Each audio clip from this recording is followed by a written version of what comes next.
이 경우는 조금 잠잠해지면 풀립니다. 2-3주 정도 소요됩니다. 안녕하세요, 상하입니다. 차단을 당하게 되면 극도의 긴장감 상태로 들어서게 됩니다. 이제 완전히 끝난 건가? 마음 정리가 되어서 그런 거겠지. 그냥 꼴도 보기 싫나? 등으로 우리의 감정을 알 수 없는 상태로 들어서게 됩니다. 이는 불확실성으로 인한 감정 상태가 심도 깊게 타격받게 됩니다. 그러니 당연히 힘들어질 수밖에 없죠. 그렇다면 여러분들의 불확실성을 줄이게 되면 감정 상태가 자유로워짐을 의미합니다. 그래서 준비했습니다. 여러분의 감정 상태를 자유롭게 만들어 주겠습니다. 오늘은 카톡, 인스타, 전화 등의 전반적인 차단 심리와 댓글로 많이들 궁금해하고 질문하셨던 차단을 안 하는 이유, 또 차단을 푸는 행위, 했다 안 했다 반복하는 행위까지 답을 드리겠습니다. 궁금하신 분들은 영상을 끝까지 꼭 봐주시고요. 저번에도 가장 흔히 이루어지는 차단 심리 3가지와 이야기했던 인기 영상이 있으므로 나중에 링크를 걸어둘 테니 다시 한번 봐주시고요. 오늘은 또 다른 관점에서 차단 심리를 설명드려 보겠습니다.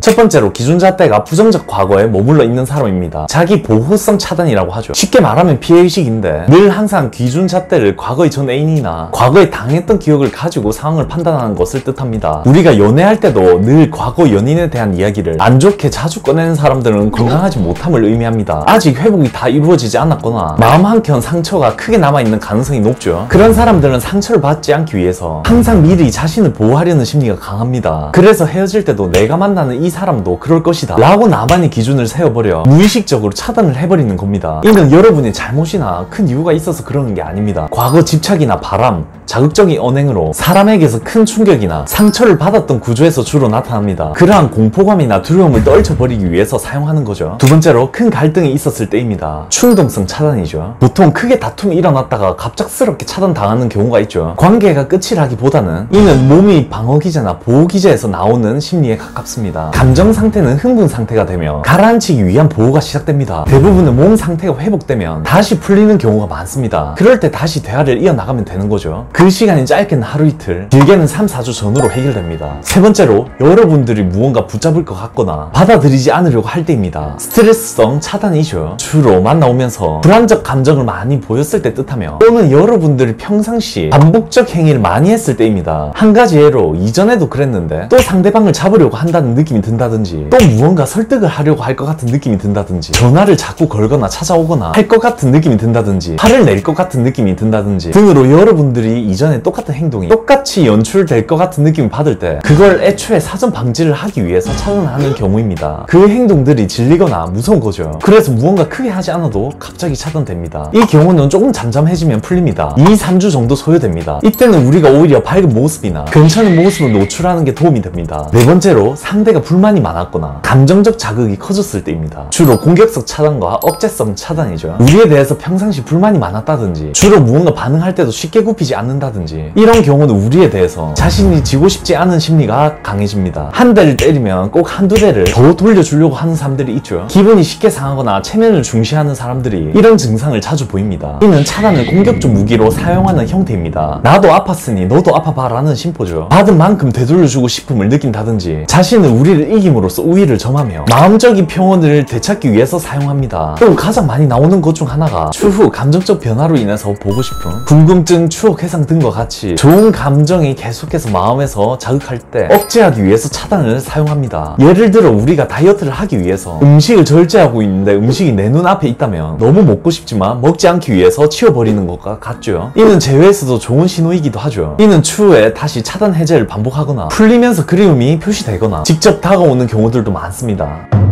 이 외에서도 간혹 나오는 이유인데 다른 사람이 생겼다거나 또는 미안함이 너무 커서 심적 부담이 되어서 차단하는 경우도 있습니다. 이는 많지 않고요. 자, 그렇다면 이제 많이 물어보는 첫 번째 질문, 전 애인이 차단을 하지 않는 이유가 뭘까요? 이것을 물어보려는 의도가 원래 늘 차단했던 사람이 안 했다든지 이전 애인에게는 했는데 이젠 안 해서 궁금하다라는 말이 될 겁니다. 차단을 안 하는 이유는 내가 상대방에게 더 좋은 기억이나 의미로 남게 되었다든지 또는 에너지가 너무 소진된 상태여서 아무것도 하지 못할 때 나타날 수 있습니다. 또 하나가 이전에 차단했을 때 우리가 찾아가거나 다른 폰으로 막 연락하고 했다면 그러한 것을 방지하기 위해서 안 할 수도 있습니다. 두 번째로 차단을 푸는 이유가 뭘까요? 보통 차단이라는 것은 짧게는 며칠 이내, 길게는 3개월에서 6개월까지 이렇게 일정 시간이 지나면 대부분이 풀립니다. 영원히 하는 경우는 정말 극소수에 불과하죠. 차단하는 당시에는 이성적이고 감정적인 상태였다가 서서히 점점 회복되고 변화하기 때문입니다. 우리가 화를 내던 사람도 그 당시에는 화가 컸지만 점점 가라앉듯이 말이죠. 그래서 온전한 마음 상태가 되거나 궁금증 후유증이나 후회와 같이 감정이 생겨 차단이 풀리는 겁니다. 세 번째 질문입니다. 차단을 했다, 풀었다 반복하는 이유가 뭘까요? 주로 우리에 대한 감정 변화가 나타날 때를 의미합니다. 우리가 살면서 또 어떻게 지내나 궁금해서, 또는 좋은 추억들이 떠올랐거나, 또는 그리움이 생기기도 하고요. 또 뭔가 연락이 오지 않을까 싶어서 풀어놓기도 하고요. 감정 변화가 생겼다가 또 이성적으로 제어할 때 나오는 행동에 가깝습니다. 이 경우가 보통 잔여 감정이 남아있는 경우가 많습니다. 우리 또한 무언가 과한 액션보다는 안정감을 보이는 게 유리합니다. 결론적으로 차단과 제외는 크게 연관이 없습니다. 다시 만났던 많은 케이스에서도 중간에 차단을 당하기도 하고 풀리기도 하고요. 알게 모르게 이러한 것을 거치면서 다들 나아갑니다. 차단은 오히려 상대가 4번과 같이 힘들거나 감정적 자극이 커졌을 때 나오는 행동이 많으므로 이것에 너무 연연하기보다 우리가 얼마나 안정적으로 잘 나아가느냐가 중요합니다. 그러니 차단으로 인한 불확실성으로 느껴 여러분을 괴롭히지 마시고요. 잘 숙지하셔서 확실성으로 느껴 편안한 상태가 되시길 바랍니다.